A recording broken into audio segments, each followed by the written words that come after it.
ಮೈಸೂರು ನಗರಾಭಿವೃದ್ಧಿ ಪ್ರಾಧಿಕಾರದಲ್ಲಿ ಅಕ್ರಮ ಆಗಿದೆ ಎನ್ನುವಂಥದ್ದು ಗೊತ್ತಾಗ್ತಾ ಇದೆ. ಬಗೆದಷ್ಟು ಹೊರಗೆ ಬರ್ತಾ ಇದೆ ಭ್ರಷ್ಟಾಚಾರದ ಕೂಪ. ಮಾಜಿ ಸಚಿವರ ವಿರುದ್ಧ ಕೂಡ ಅಕ್ರಮ ಆರೋಪ ಕೇಳಿಬಂದಿದೆ. ಜಿಟಿ ದೇವೇಗೌಡರ ವಿರುದ್ಧ ದೂರು ದಾಖಲಾಗಿದೆ. ಹಾಗಾದ್ರೆ ದೂರನ್ನು ಕೊಟ್ಟವರು ಯಾರು, ಯಾವ ಕಾರಣಕ್ಕೆ ದಾಖಲಾಯಿತು, ಎಲ್ಲವನ್ನೂ ಕೂಡ ನಿಮ್ಮ ಮುಂದೆ ಎಳೆ ಎಳೆಯಾಗಿ ಹೇಳ್ತಾ ಹೋಗ್ತೀವಿ. ಮೈಸೂರು ನಗರಾಭಿವೃದ್ಧಿ ಪ್ರಾಧಿಕಾರದಲ್ಲಿ ಅಕ್ರಮಗಳು ನಡೆದಿದೆ ಎನ್ನುವ ವಿಚಾರಕ್ಕೆ ಸಂಬಂಧಿಸಿದಂತೆ ಒಂದೊಂದೇ ಮಾಹಿತಿಗಳು ಹೊರಗೆ ಬರ್ತಾ ಇದೆ. ಮೊದಲು ಸಿದ್ದರಾಮಯ್ಯನವರು ತಮ್ಮ ಪ್ರಭಾವವನ್ನು ಬಳಸಿ ಸೈಟ್ ಅನ್ನು ಪಡ್ಕೊಂಡಿದ್ರು ಎನ್ನುವಂತ ಆರೋಪ. ಈಗ ಮಾಜಿ ಸಚಿವರಾಗಿರುವಂತಹ ಜಿಟಿ ದೇವೇಗೌಡ ಅವರ ವಿರುದ್ಧವೂ ಕೂಡ ದೂರು ದಾಖಲಾಗಿದೆ. ಮೂಡಾದಲ್ಲಿ ಅವರು ಅಕ್ರಮವಾಗಿ ಸೈಟ್ ಅನ್ನು ಪಡ್ಕೊಂಡಿದ್ದಾರೆ, ತಮ್ಮ ಪ್ರಭಾವವನ್ನು ಬಳಸಿ ಸೈಟ್ ಅನ್ನು ಪಡ್ಕೊಂಡಿದ್ದಾರೆ ಎನ್ನುವಂತ ಆರೋಪ.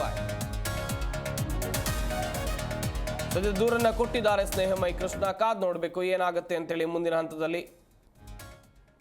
ದೂರಿನ ಪ್ರತಿಯನ್ನು ಕೂಡ ನೀವಿಲ್ಲಿ ಗಮನಿಸ್ತಾ ಇದ್ದೀರಾ. ಹಾಗಾದ್ರೆ ಜಿಟಿ ದೇವೇಗೌಡ ಅವರು ಯಾರಿಗೆ ಸೈಟನ್ನ ಕೊಡಿಸಿದ್ರು, ಯಾವ ರೀತಿಯಾದಂಥ ಪ್ರಭಾವವನ್ನು ಬೀರಿದ್ರು, ಇದನ್ನು ಕೂಡ ನೋಡ್ತಾ ಹೋಗ್ಬೇಕಾಗತ್ತೆ. ಅಳಿಯ ವಿಶ್ವೇಶ್ವರಯ್ಯ ಹಾಗೆಯೇ ಮಗಳು ಡಿ ಅನ್ನಪೂರ್ಣ ಅವರ ಹೆಸರಿಗೆ ನಿವೇಶನವನ್ನ ಮಂಜೂರು ಮಾಡಲಾಗಿದೆ.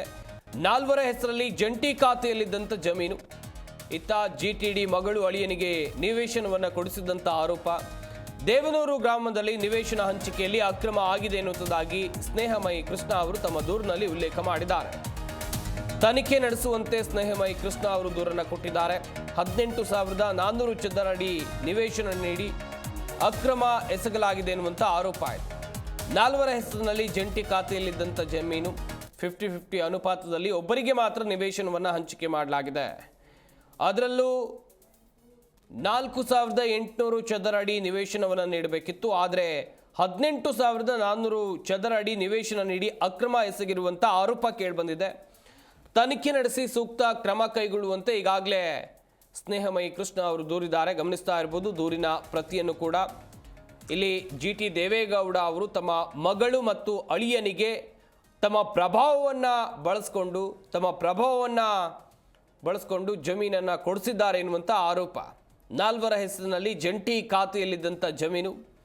ದೇವನೂರು ಗ್ರಾಮದಲ್ಲಿ ನಿವೇಶನ ಹಂಚಿಕೆ ಅಕ್ರಮ ಆರೋಪ ಕೇಳಿಬಂದಿದೆ. ಕಾದು ನೋಡಬೇಕು ಮುಂದೆ ಯಾವ ರೀತಿಯಾದಂಥ ತಿರುವನ್ನು ಈ ಪ್ರಕರಣ ಪಡೆದುಕೊಳ್ಳುತ್ತೆ ಎನ್ನುವಂಥದ್ದಾಗಿ. ಹಾಲಿ ಶಾಸಕರು, ಮಾಜಿ ಸಚಿವರು, JDSನ ಹಿರಿಯ ನಾಯಕ ಜಿಟಿ ದೇವೇಗೌಡರು, ಸದ್ಯ ಇವ್ರ ಮೇಲೆ ಕೇಳಿ ಬಂದಿರುವಂಥ ಆರೋಪವನ್ನು ನೀವಿಲ್ಲಿ ಗಮನಿಸ್ತಾ ಇದ್ದೀರಾ. ಜಿಟಿ ದೇವೇಗೌಡ ಅವರು ಮೈಸೂರು ನಗರಾಭಿವೃದ್ಧಿ ಪ್ರಾಧಿಕಾರದಲ್ಲಿ ತಮ್ಮ ಪ್ರಭಾವವನ್ನು ಬಳಸಿ ಅಕ್ರಮವನ್ನು ಎಸಗಿದ್ದಾರೆ, ತಮ್ಮ ಮಗಳು ಮತ್ತು ಅಳಿಯನಿಗೆ ಸೈಟನ್ನು ಕೊಡಿಸಿದ್ದಾರೆ ಎನ್ನುವಂಥ ಆರೋಪ ಕೇಳಿಬಂದಿದೆ. ದೂರುದಾರರಾಗಿರುವಂಥ ಸ್ನೇಹಮಯಿ ಕೃಷ್ಣ ಅವರು ನಮ್ಮೊಂದಿಗೆ ದೂರವಾಣಿ ಸಂಪರ್ಕಕ್ಕೆ ಸಿಗ್ತಾ ಇದ್ದಾರೆ. ಸರ್ ನಮಸ್ಕಾರ. ನಮಸ್ಕಾರ ಸರ್, ಮೈಸೂರು ನಗರಾಭಿವೃದ್ಧಿ ಪ್ರಾಧಿಕಾರದಲ್ಲಿ ದೊಡ್ಡ ಮಟ್ಟದಲ್ಲಿ ಅಕ್ರಮಗಳು ನಡೆದಿದೆ ಎನ್ನುವಂಥದ್ದಾಗಿ ತಾವು ಹಿಂದಿನಿಂದಲೂ ಕೂಡ ಹೇಳ್ಕೊಂಡು ಬರ್ತಾ ಇದ್ರಿ. ಈಗ ಜಿಟಿ ದೇವೇಗೌಡರ ವಿರುದ್ಧವೂ ಕೂಡ ದೂರನ್ನು ಕೊಟ್ಟಿದ್ದೀರಿ ಸರ್. ಏನಿದು ಸರ್ ಅವ್ರ ಮೇಲೆ ಕೇಳಿ ಬಂದಿರುವಂಥ ಆರೋಪ? ಸರ್, ಅದು ಮೈಸೂರು ತಾಲೂಕು ದೇವನೂರು ಗ್ರಾಮದ ಸರ್ವೆ ನಂಬರ್ 154 ಸಂಬಂಧಪಟ್ಟ ಹಾಗೆ 3 ಎಕರೆ 38 ಗುಂಟೆ ಜಮೀನು.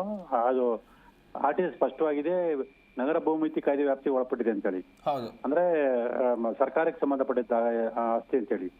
ಅದ್ರ ಜೊತೆಗೆ ಇದೇ ಜಮೀನಿಗೆ ಸಂಬಂಧಪಟ್ಟಾಗೆ ಮಾನ್ಯ ಉಚ್ಚ ನ್ಯಾಯಾಲಯದಲ್ಲಿ ಪ್ರಕರಣ ಬಾಕಿ ಇದೆ. ಸೊ ಈಗ ಇದು ಕೂಡ ಆ ವಿಚಾರ ಮುಚ್ಚಿಟ್ಟು ಮೈಸೂರು ನಗರಾಭಿವೃದ್ಧಿ ಪ್ರಾಧಿಕಾರದಿಂದ 50-50 ಅನುಪಾತದಲ್ಲಿ ಕೆ ಚೌಡಯ್ಯನ ಹೆಸರಿಗೆ 44,000 ಚದರಡಿ ನಿವೇಶನ ಮಂಜೂರಾತಿ ಮಾಡಿಸಿದ್ದಾರೆ. ಸೊ ಅದರಲ್ಲಿ 50-80 ಅಳತೆಯ 2 ನಿವೇಶನಗಳನ್ನ ಜಿಟಿ ದೇವೇಗೌಡರು ಅವರ ಮಗಳು ಶ್ರೀಮತಿ ಅನ್ನಪೂರ್ಣ ಮತ್ತು ಹಳೆಯ ವಿಶ್ವೇಶ್ವರನ ಹೆಸರಿಗೆ ಪಡ್ಕೊಂಡಿರೋದು ಸ್ಪಷ್ಟ ಕಂಡು ಬರ್ತದೆ. ಆದ್ರೆ ಜಿಟಿ ದೇವೇಗೌಡರು ತಮ್ಮ ಪ್ರಭಾವನ ಬಳಸಿ ಚೌಡಯ್ಯನವರಿಗೆ ಅಕ್ರಮ ನಿವೇಶನ ಕೊಡಿಸಿ ಆ ನಿವೇಶನದಲ್ಲಿ 2 ನಿವೇಶನ ತಮ್ಮ ಮಗಳಿಗೆ ಅಳಿಗೆ ಕೊಡಿಸಿರೋದು ಸ್ಪಷ್ಟ ಕಂಡು ಬಂದಿದೆ. ಹಾಗಾಗಿ ಇದ್ರ ಬಗ್ಗೆ ಸಮಗ್ರ ತನಿಖೆ ನಡೆಸಿ ಕ್ರಮ ಕೈಗೊಳ್ಳಿ ಅಂತೇಳಿ ನಾನು ಲೋಕಾಯುಕ್ತ ಪೊಲೀಸ್ ಅಧೀಕ್ಷಕರಿಗೆ ದೂರನ್ನ ಕೊಟ್ಟಿದ್ದೀವಿ ಸರ್. ಈಗ ದೂರನ್ನು ಕೊಟ್ಟಿದ್ದೀರಿ, ಮುಂದೆ ಕ್ರಮ ಆಗುತ್ತಾ ಸರ್? ಯಾವ ರೀತಿಯಾದಂತ ಹೋರಾಟ ಇರುತ್ತೆ ನಿಮ್ಮ ಈ ಪ್ರಕರಣದಲ್ಲಿ, ನಿಮ್ಮ ಹೋರಾಟ? ಸರ್, ಕಾನೂನಾತ್ಮಕ ಮೊದಲಿಂದ ಹೋರಾಟ ಮಾಡ್ಕೊಂಡ್ ಬರ್ತಾ ಇದೀನಿ. ಮುಂದಿನ ಕೂಡ ಅದೇ ಮುಂದುವರಿಸಿ ಕಾನೂನು ಪ್ರಕಾರ ಅವರಿಗೆ ಶಿಕ್ಷೆ ಕೊಡಿಸುವಂತ ಎಲ್ಲಾ ಪ್ರಯತ್ನ ಮಾಡಿಸಿ ಮತ್ತು ಅವ್ರೇನು ಅಕ್ರಮವಾಗಿ ನಿವೇಶನ ಪಡ್ಕೊಂಡ್ರೆ ಎಲ್ಲ ನಿವೇಶನ ಕೂಡ ಮೈಸೂರು ನಗರಾಭಿವೃದ್ಧಿ ಪ್ರಾಧಿಕಾರಕ್ಕೆ ವಾಪಸ್ ಬರೋ ರೀತಿ ನಾವು ಮಾಡ್ತೀವಿ ಸರ್. ಸರ್, ಹಂಗಾದ್ರೆ ಮೈಸೂರು ನಗರಾಭಿವೃದ್ಧಿ ಪ್ರಾಧಿಕಾರದಲ್ಲಿ ಸೈಟ್ ಎಲ್ಲ ಹೋಗಿರೋದು ಜನಪ್ರತಿನಿಧಿಗಳಿಗೆ, ಜನಸಾಮಾನ್ಯರಿಗೆ ಯಾರಿಗೂ ಹೋಗೇ ಇಲ್ವಾ ಹೇಗೆ ಸರ್? ಇಲ್ಲ ಸರ್, ಅದೇ ಜನಸಾಮಾನ್ಯ ಸೇರ್ಬೇಕಾದಂತ ಸಾವಿರಾರು ನಿವೇಶನಗಳ ಕೆಲವು ಜನಪ್ರತಿನಿಧಿಗಳು, ಪ್ರಭಾವಿ ವ್ಯಕ್ತಿಗಳು ತಮ್ಮ ಕುಟುಂಬದ ಅಥವಾ ತಮ್ಮ ಆಪ್ತರ ಹೆಸರಿಗೆ ಪಡ್ಕೊಂಡಿರೋದು ಸ್ಪಷ್ಟ ಕಂಡು ಬಂದಿದೆ. ಹಾಗಾಗಿ ಈ ಪ್ರಕರಣದ ಸಿಬಿಐ ಲೋಕಾಯುಕ್ತ ನಡೆಸಿದ್ರೆ ಸಂಪೂರ್ಣ ನ್ಯಾಯ ಸಿಗಲ್ಲ ಕಾರಣಕ್ಕೆ ಸಿಬಿಐ ಕೊಡಿಸೋದಕ್ಕೆ ನಾವು ಅರ್ಜಿನ ಸಲ್ಲಿಸಿರೋಂಥ ಸರ್. ಸರ್, ಈ ಹಿಂದೆಯೂ ಕೂಡ ನೋಡಿದ್ವಿ ಸಿದ್ದರಾಮಯ್ಯನವರ ಪ್ರಕರಣ, ಈಗ GT ದೇವೇಗೌಡರ ಪ್ರಕರಣ, ಎಲ್ಲವನ್ನು ಕೂಡ ಸಾಕ್ಷಿಯನ್ನ ಮುಂದಿಟ್ಕೊಂಡು ನೀವು ಹೋರಾಟವನ್ನ ಮಾಡ್ತಾ ಇದ್ರಿ. ಸರ್, ಈ ಪ್ರಕರಣದಲ್ಲಿ ನಿಮ್ಗೇನಾದ್ರೂ ಬೆದರಿಕೆಗಳು ಬಂದಿವೆ ಹೇಗೆ ಸರ್?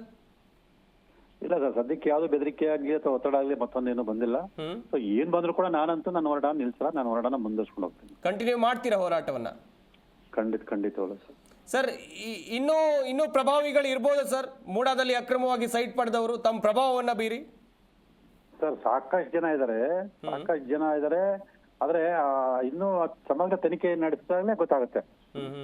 ದಾಖಲಾತಿ ಸಂಗ್ರಹ ಮಾಡಿದಾಗ ಮುಂದಿನ ದಿನಗಳಲ್ಲಿ ಗೊತ್ತಾಗುತ್ತೆ ಸರ್. ಸರ್, ನೀವೀಗ ಲೋಕಾಯುಕ್ತ ಅಧಿಕಾರಿಗಳಿಗೆ ಏನ್ ಮನವಿ ಮಾಡ್ತೀರಾ ಸರ್?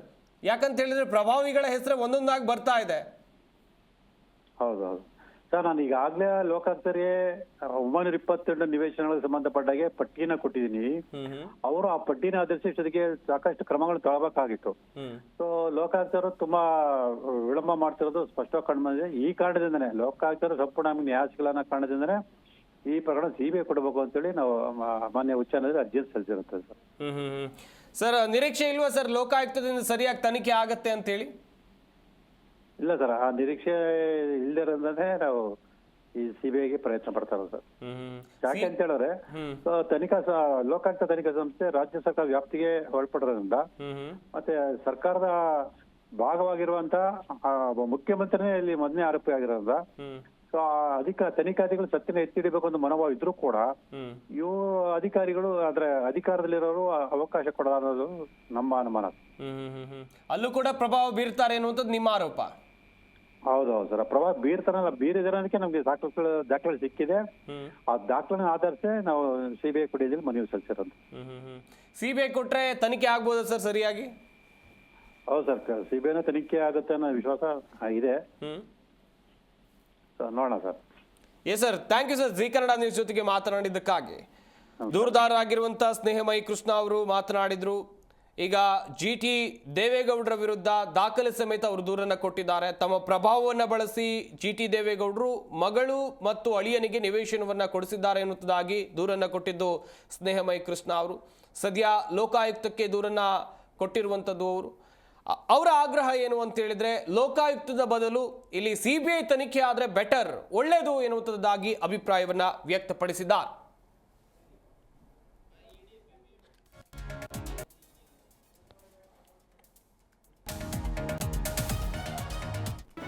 ಜಿ ಕನ್ನಡ ನ್ಯೂಸ್ ಈಗ ನಿಮ್ಮ ಮನೆಯಲ್ಲೇ ನೋಡಿ. ಎಲ್ಲ ಕೇಬಲ್ಗಳಲ್ಲಿ ಈಗ ಲಭ್ಯ.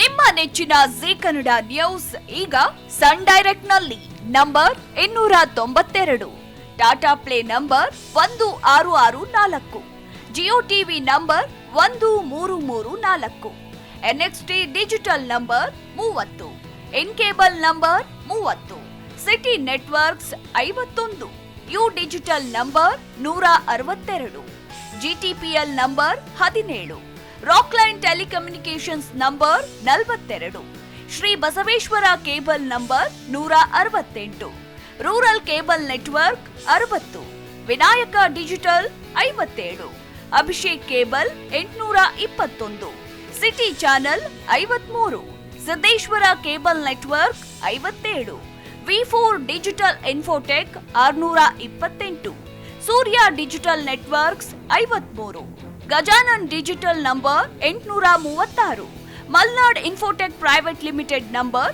56, Metrocast number 830, victory digital number 167ರಲ್ಲಿ ನೋಡಿ ಆನಂದಿಸಿ.